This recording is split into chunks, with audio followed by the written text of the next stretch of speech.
Well, hello again. Hopefully, today we have all our equipment working. We'll find out as we go. So, if it isn't broken, don't fix it.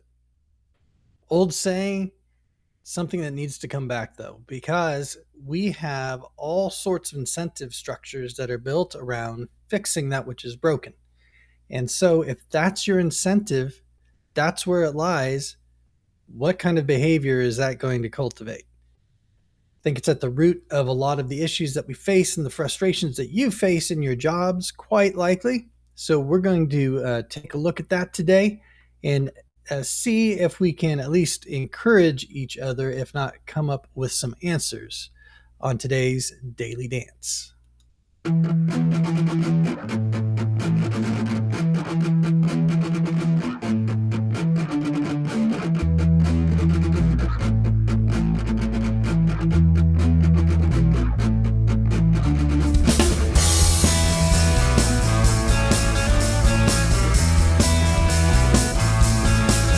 Welcome to the Daily Dance with your host, Brad Richardson.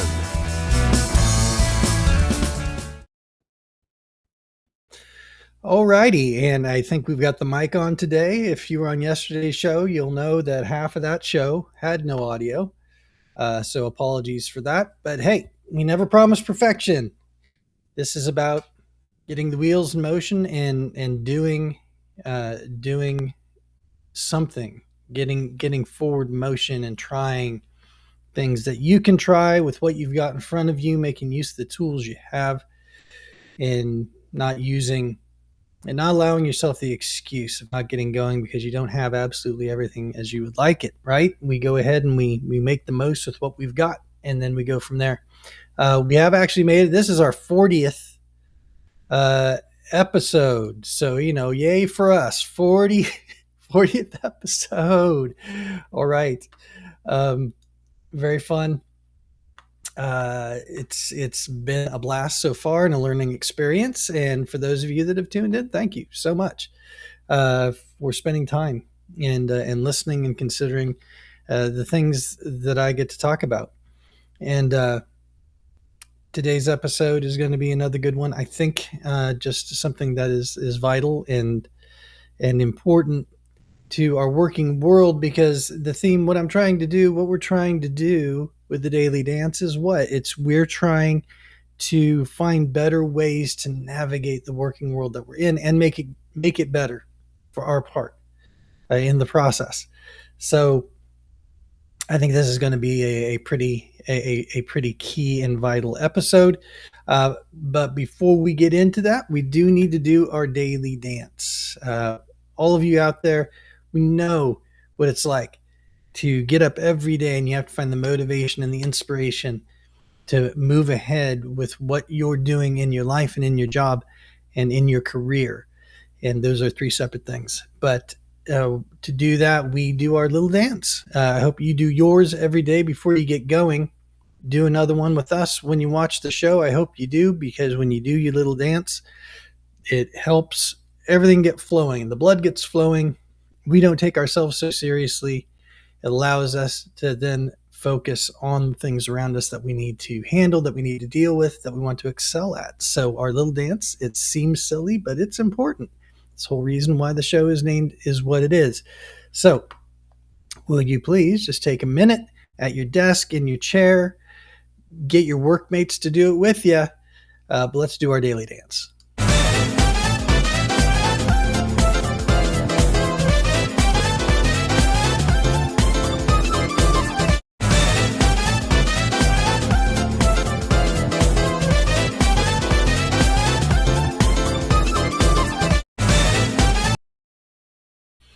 All right.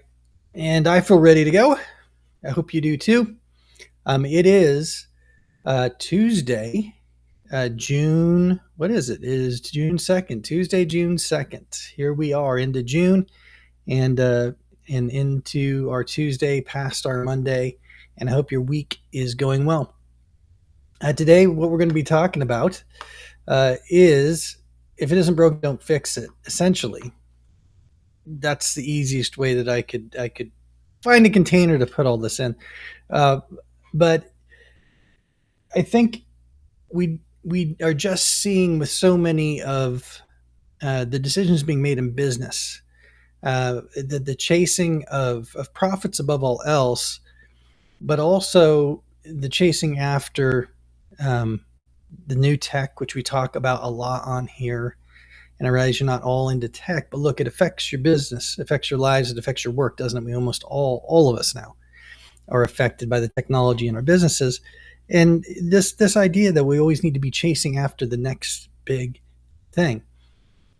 Some of it's normal. I understand it. It's normal to want to look for that, right? We want to find an advantage in how we do our business because we're competing and we want to leg up on the competition. There's a lot of normal dynamics there. But quite often, we end up taking something that is working perfectly well and is producing a profit. And then, because of this desire to either make more money or out of a fear that we're getting left behind, we end up changing process that doesn't need to be changed sometimes. A lot of projects end up being stood up, I've seen from my end on the IT side, that just didn't even need to be there or exist. And I do like the engineering approach. You hear Elon Musk mention it in a lot of interviews of the best part is no part. The best part is no part. No part. And in engineering, that's true. I think that's true in everything that we do in building a business or a system. Is if we can find a way to achieve our goal with fewer moving parts, that's an elegant solution. It's a more elegant solution. It's going to be more reliable. It's going to be simpler to train and all those things. The problem is that we get rewarded by fixing problems, don't we? Not We don't get rewarded so much for avoiding problems. We get rewarded for fixing problems, and that's, I think, mostly because it's just easier to see when someone's fixing things versus someone made a great decision, a great design decision, and allowed us to avoid all these issues. Um, for those of you who are out there just working away in your job and you're trying to stay relevant, you're trying to stay useful because you want to stay employed and you need to make money to pay your bills. I understand it all, but there is a way to do things better and to do the right thing, which is to anticipate problems and make better decisions so that we avoid the problems. There's a way to do that and still be visible, but that's where we have to be able to advocate for ourselves, uh, and be able to find ways to show regular reports to those that you report to, weekly summaries, when you have a chance in a meeting to show and explain how what you do affects the bottom line, how the decisions that you made helped us avoid this, this, this, and this. It needs to be said. It probably needs to be said often for everyone to get it and understand it. I used to be upset by things like that of, hey, can't you just understand that what I'm doing is saving the money millions of dollars? But no, they can't. It's on us to show it, how it affects the bottom line. So that's a whole nother topic. But we need to be able to show our work too when we don't want to fix something that doesn't need to be fixed. We need to be able to show why it doesn't need to be fixed. Because look, we're profitable right now. If you're not carrying debt, the business is profitable. I think you need to have a very good business case for why you want to tamper with a situation that is working so well. Sometimes you have to adapt. There's going to be new challenges coming your way in whatever your business is doing, new competition. The landscape is changing, but that's something that you should be able to then show. This is definitively why then we do need to change. But you want to zero in on what's really working for you, and you have to be very protective of what works for you, and you need to be able to identify it clearly. So one way to do that is to avoid chasing the new shiny. The new shiny things come along, What is it right now, right? Everyone say it with me because I'm almost getting tired of saying it on my shows, but it's AI in some form. Everybody feeling like we need to have an AI project going. And my goodness, you can use AI in many various ways, and you're going to, and you probably are already, depending on what software you're using. But this idea that we need to build our own custom solution, everybody has been so afraid of being left behind. So chasing the new shiny, that will get us in a position where suddenly you were being asked to change something dramatically in our business. And once again, it doesn't need to be pushed back on. Well, yeah, you need to push back as far as just the discussion. The discussions need to be had as to why. What problem are we trying to solve with, in this case, AI, but it could be all kinds of different things that come in. It's like, oh, we've got this new solution. It's like, okay, it's a solution. So what is it actually solving? What is the problem that we're having? What is the gap that this is filling? When we ask that question, we are regularly going to find that there is no gap. We're just seeing other competitors implementing something like this, and we're afraid that they're getting an advantage that we're going to miss out on. That's worth researching. It's worth looking into. But there should not be the assumption that we are going to go this way because everybody else is. We need to avoid that temptation of just chasing what the new great fad is, and you can't let fear drive that. This is where it really does pay to fall back to some good data-driven uh, decisions, and not allowing the emotion of the moment carry you. So, chasing the new shiny. If we can understand that really that's what's going on in some situations, we can find that there's nothing to fix, and so therefore we don't need to chase after this new solution, right? Even more important is to dive into what is working with your business and know that. What is the core of your business? What works well for you? Very, very important to know what works well for you and for your business, and what you're producing.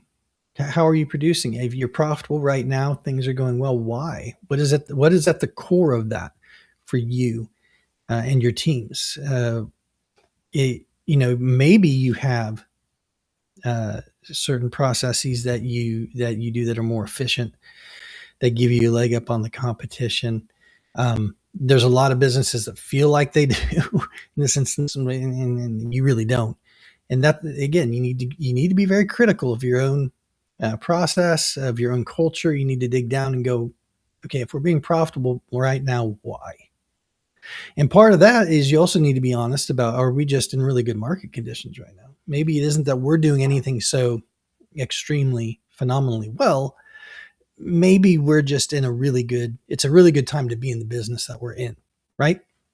Need to be able to see that and understand that, make the most of it, be grateful for it, but don't attribute genius to yourselves if that just isn't there. You have to be honest. Is the market that we're in right now just a really good market? And so we're doing well because of that. That's great. Good for you, but be honest, and then dig in and find out, why we're so successful. Is it our personnel? Is it our person? Do we have some exceptional people? Have we done really well in hiring? And our people are carrying us. And then what are they doing that it has made us so profitable? What are we doing that is unique? Everybody from marketing standpoint wants to look at what makes us unique so we can market that. But from a process standpoint of what you actually do to make or produce what you produce, what is your distinctive? And to be able to boil that down to its very essence so that you know not to touch that. I was with a business that had a different approach to the market that we were in, or the market segment we were in, and it gave us our distinctive. But not only that, it was making us profitable in the short term, but you could see as you mapped everything out that it gave us advantages long term as well, more stability and a different angle. So we weren't just in the same boat with everyone else when the market conditions would change. We would have had a better angle on things, a different angle. And very long story short, we ended up changing that. What we were doing became slightly less effective as different pieces of the puzzle changed on us. And instead of just adapting what we were doing, understanding that it was our key differentiator, it's what made us unique and gave us an advantage, we chose to just go back to doing things the way everybody else was doing them. We went back to what was familiar. It felt safer. And then when the market segment we were in sank, when conditions got rough, we all sank together. We sank just like everybody else. It was the same old story, and it was sad because there was an opportunity to weather the storms that were coming. We had built for that, and then somewhere along the line we jettisoned that approach and ended up just doing what everybody else did. So you've got to know what is working for you. What is working for you? Same to go along with that story is that what is working for you isn't going to always work great, right? There's going to be ups and downs in the economy, just with your personnel, where there's can't be this constant up, up, up, up, up. That's rare. There's going to be ups and downs as you go, and so you have to be committed to your distinctives enough so that you can weather the tough times, and you're not going to jettison your distinctives too quickly.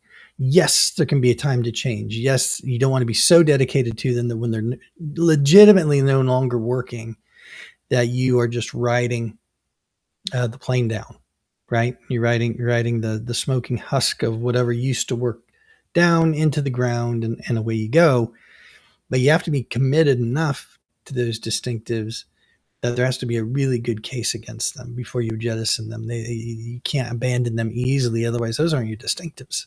That's not what we're talking about. So learn to discern and dig in and ask good questions and ask another question until you can get down to the very essence of what makes your business unique and what makes you successful, and then build a moat around that. Make sure that those things or that thing is protected, and that everybody in your organization understands that they understand the reason why too, because it can get hairy, right? It's like if you're protecting something within the business that you know to be very, very valuable, but it hasn't been communicated out to the rest of the team why that's so valuable, everybody else can lose their commitment.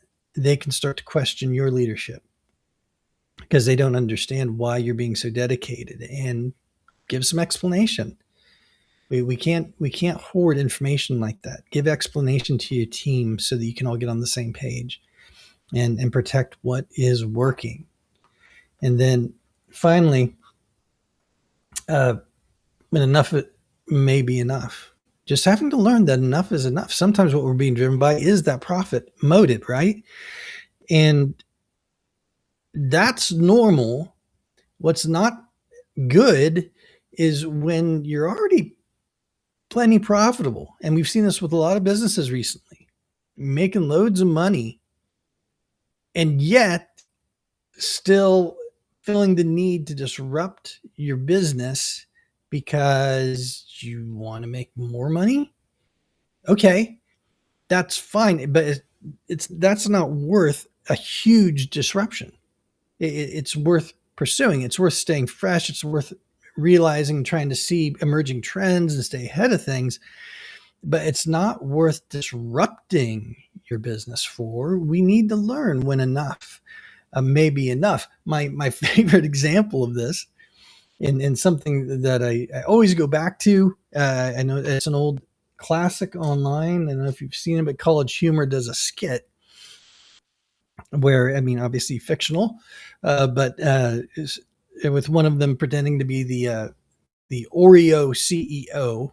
Yes, Nabisco, whoever actually owns them. But in this skit, you got the Oreo CEO, and just going through why uh, they need to stop doing everything they're doing with the different brand or the different varieties of Oreo that they come out with, right? It's like you've got Oreo, you've got a successful brand and cookie, you've got a few varieties. Now all of a sudden, though, there's a glut. There's this huge amount of Oreo varieties, and there has been. If you go to the grocery store, a lot of grocery stores, you'll see just a huge variety of different types of Oreos, and it is kind of funny they're poking fun at that. It's a long skit. I'm going to play a little clip from it here, just in case you haven't seen it, because even though it's a comedy skit, I think it makes a really good point. So let's go ahead and take a look at this. Already had an Oreo. No.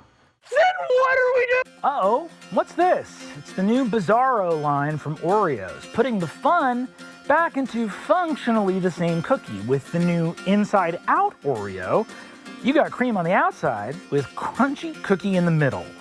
With the Oops All Letters Oreo, you've got a package of just the part of the cookie that says Oreo on it.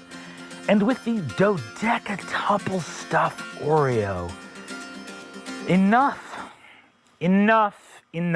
The madness stops here. Do you see that there is nowhere else to go? And Alexander wept, for there were no more worlds to conquer. We done did the good cookie that everybody liked, and now we get to go home.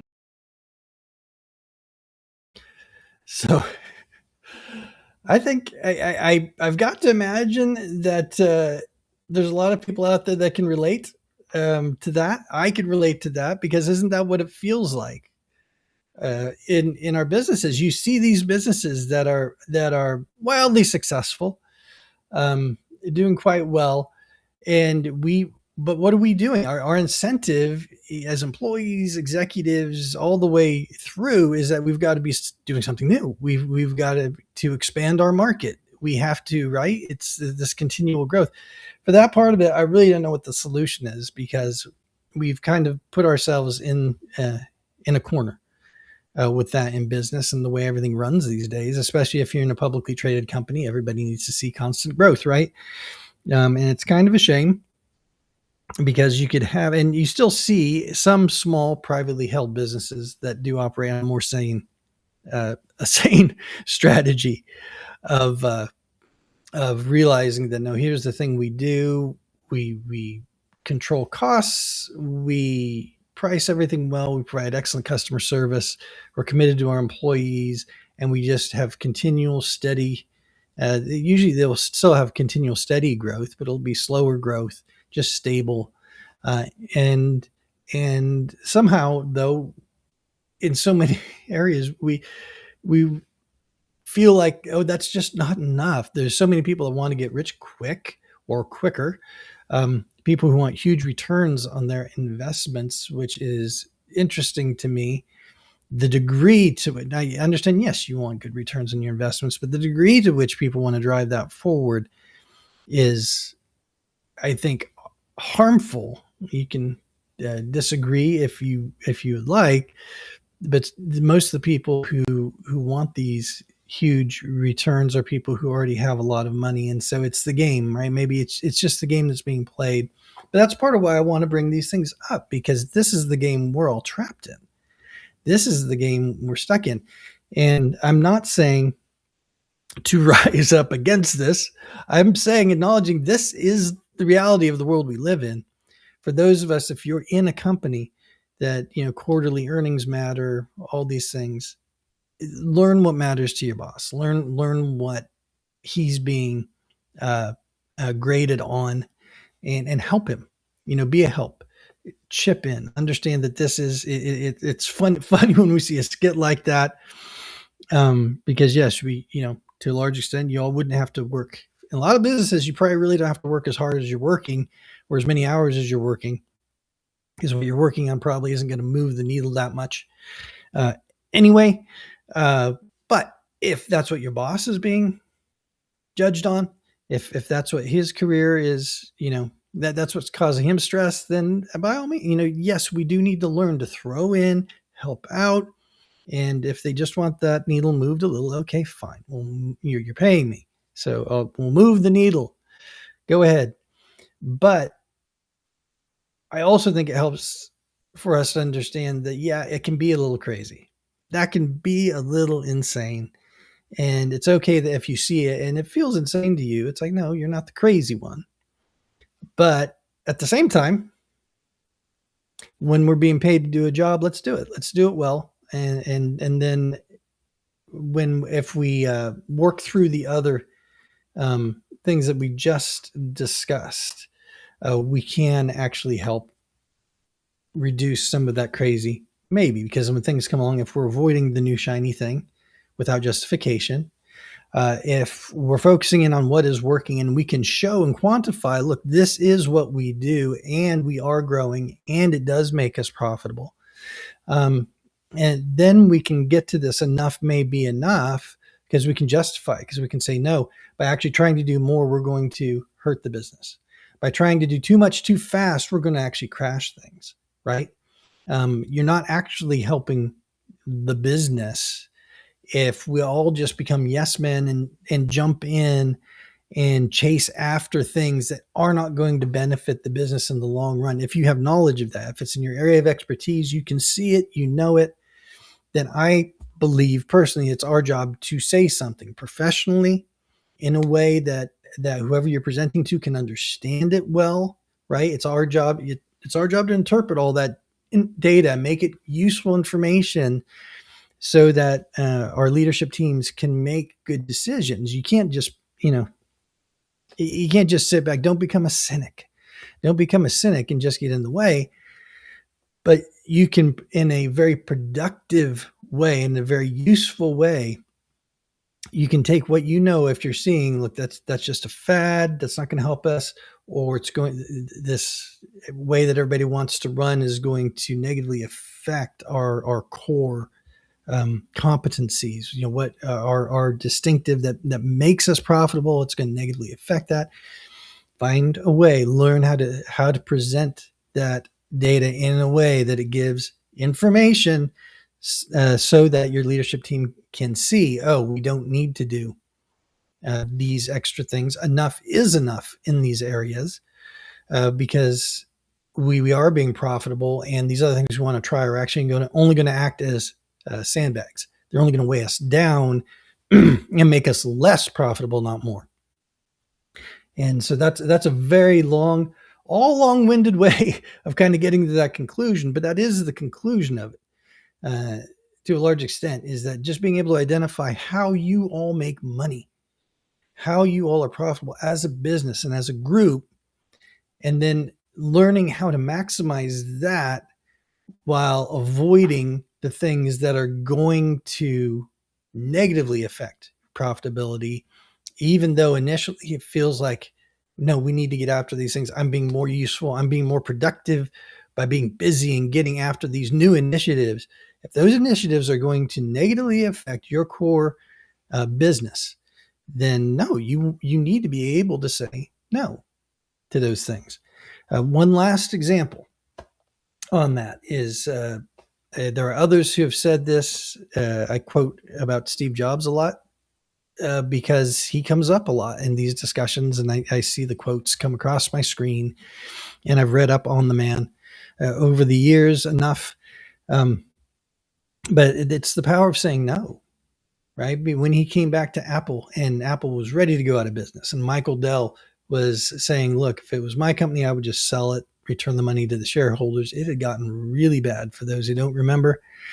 And he came in and he just slashed so many of the projects that were going on. They had so many things, so many different models of computer. It was convoluted, and he simplified and he slashed everything down to, I think, 3 main areas of focus, and in part that helped bring the company back. But he got the company back to what it was, what its core mission.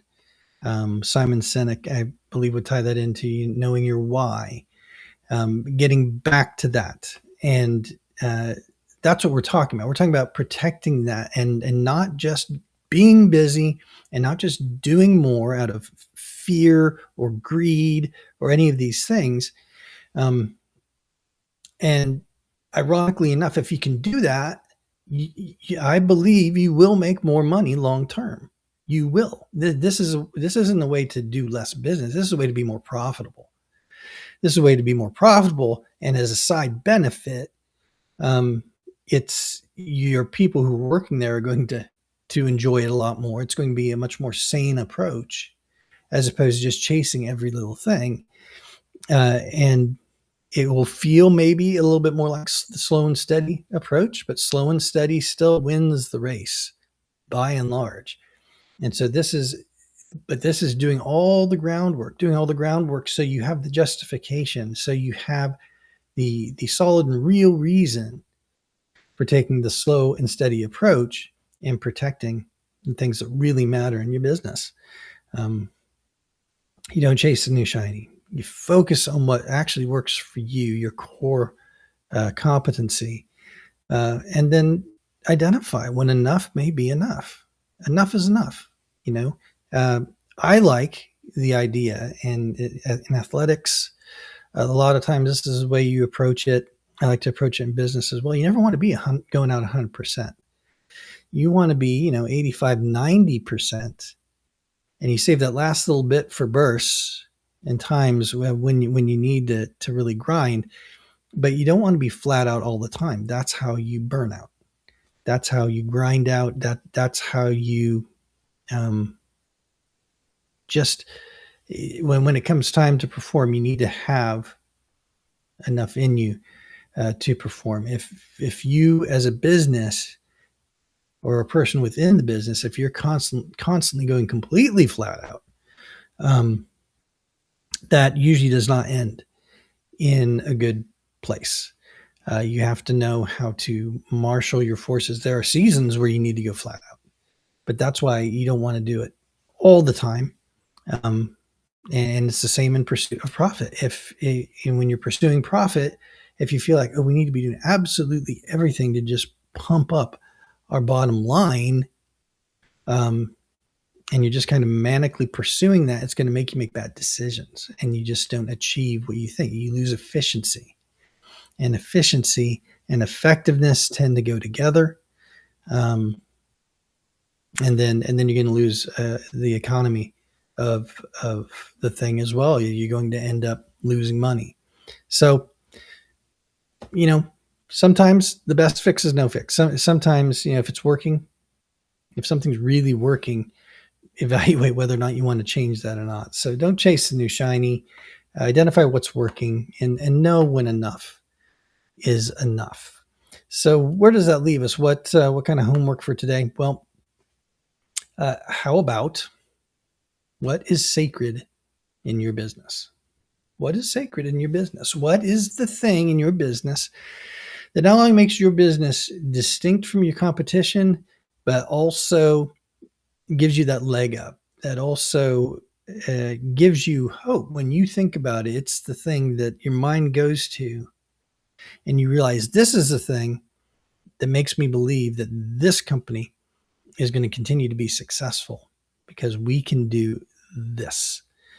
And you need to identify that. You need to think hard on it and not just take what seems obvious to you, because really what's sacred, what's really the engine of making you money may not be what you think it is. I know there's a lot of CEOs I've seen who, there's a department that's always the golden child, right? It's sales, maybe it's design, whatever it is. And sometimes that's true. Sometimes it's identified correctly. And that is the business where the key differentiator is, and the way that department runs. Maybe it. But I've seen that misidentified too, because the problem is we like to think that whatever our background was, we then favor the department that was the one that we worked in.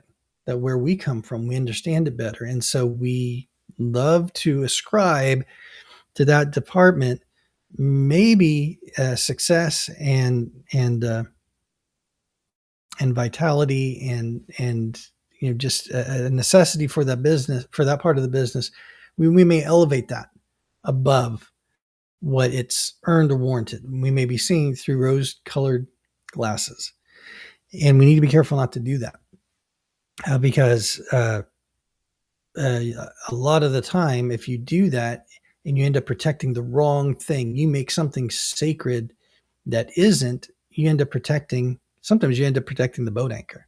Sometimes you end up protecting the very thing that's going to sink you, and it can be very hard for you to see. By the way, if your background is in that department, is in that area. This is where you have to trust your leadership teams. This is where you have to trust your teammates. This is where you have to be able to have open discussions. And again, ask questions. Ask the first, ask the fourth, ask the fifth. Go through the whole process of where you get down to where there's not another question to ask, and then go from there. And you can find very, very, very good clarity by doing that, and then continue to do that. And you will earn respect for each other as a team too. When we see that, like, none of us has a sacred cow here, and that this is not going to be untouchable simply because I favor it. We're going to identify the thing that we need to defend by the facts, by the data, by the information that we have, where we can see how our business is actually working. And so it's not easy to do. The things I advocate for, I realize, aren't easy to do. If they were, everyone would be doing them. They're easy to understand. I think a lot of these principles we all know, but knowing and doing, very different things. And it's having the discipline to do these things that will set you apart. Oh, and my cat just wandered in, and she wants to apparently be part of the podcast today, which is fine. But look, I hope this helps for you in if you're not in leadership, or if you're mid-management or frontline, these things still apply though, because if you can help I understand in your mind what is sacred, or maybe for you starting out, it's just understanding what leadership thinks is sacred. If you can understand and identify that, it will help you navigate your career choices as well, and how you do your job and how you can benefit the business better. Because as you understand this, you're going to understand more why a lot of the decisions are being made that are being made, most likely. Okay. Very important. It will move you ahead. It does mean you're going to have to push aside some of your annoyances, because you might look at that and go, well, I don't think that's how it should be. I don't think that's our, at the center of what we do best. And that's okay, but you can learn to play to what is most important to senior leadership. And if you think there's an adjustment that needs to be made, then it's time to get busy of learning how to present that, to present data in a way that it becomes information, so that they understand what you're saying. You need to speak their language, translate it, so that they can then see what you're saying. If you feel like, no, they're misreading, and they are attributing to this department special status, like they're the ones that can't change and are our profit driver, but it's really this department over here. You need to show it. Show, don't tell. You need to show it and how it affects the bottom line. And you won't win every battle. That's okay. But you get practice at presenting things in a way that is useful. And if you do that enough, you're going to benefit your business, or as you move on, because most of us don't stay at one business for our whole career. As you move on, you're going to take those talents and skills with you, and you'll be much, much more useful and more successful. So don't chase the new shiny. Identify what's working. Knowing enough is enough. And for your homework, identify what is sacred in your business. What's the thing that makes your business, that makes you profitable, that's stable? What's your special sauce? Identify that, make sure it's known. So, hey, thanks for hanging in today. It's been great talking to you. As always, I hope that this is helpful to you. If it is, please share it with your workmates, leadership, friends, family. We are on Rumble. We are on YouTube. I've begun reposting on LinkedIn or streaming live on LinkedIn again. And then locals, would love to see people come to locals, join up, and so we can start to develop a community and have some good discussions around these subjects so that we can do business better. And hey, and I want the good guys to win. Have a good heart, have a servant's heart, seek to serve and to help.